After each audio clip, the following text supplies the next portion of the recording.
Hello, this is Ayush R from IIT Madras, and today we are with our new topic, that is types of electromagnetic waves. Types of electromagnetic waves.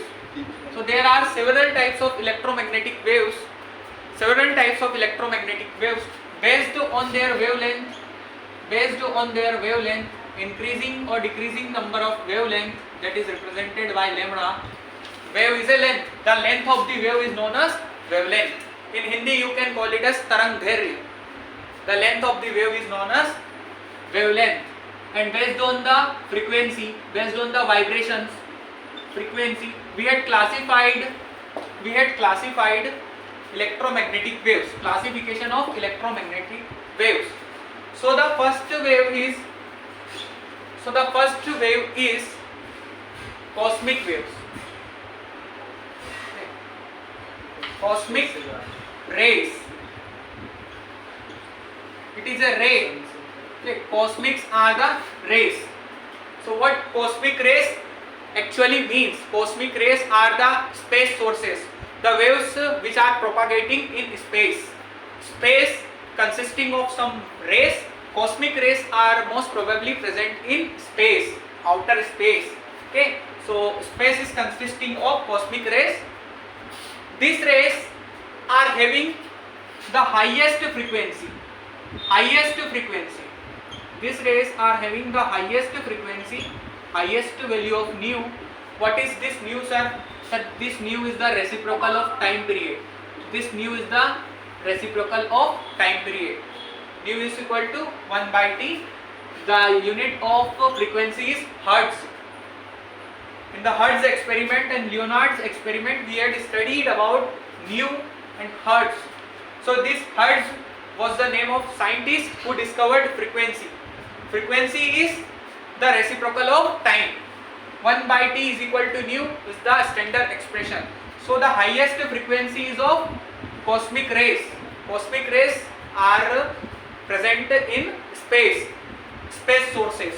These rays are generated between the planets, stars, celestial bodies and many more.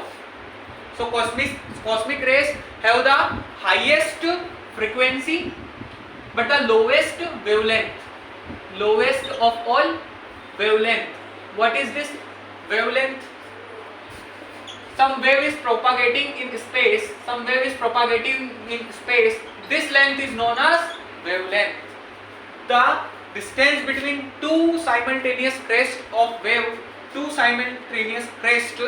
known as wavelength, the length of the wave.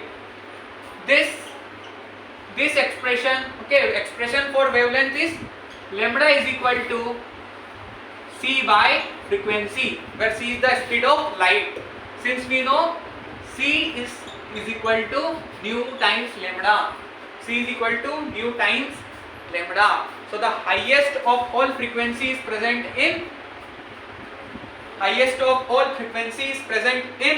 cosmic rays. Cosmic rays are consisting of the highest of all frequency and lowest of all wavelength.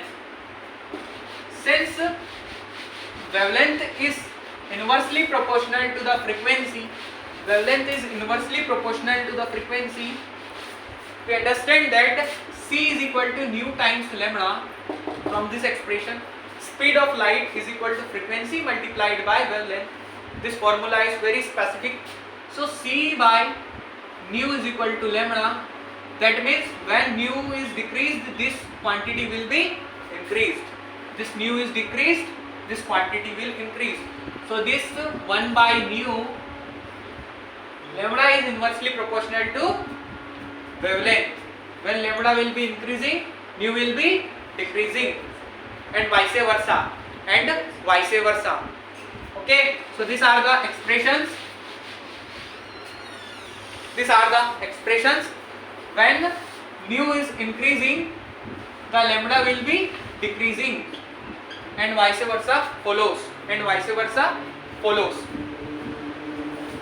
Nu is inversely proportional to lambda. Okay, so the highest of all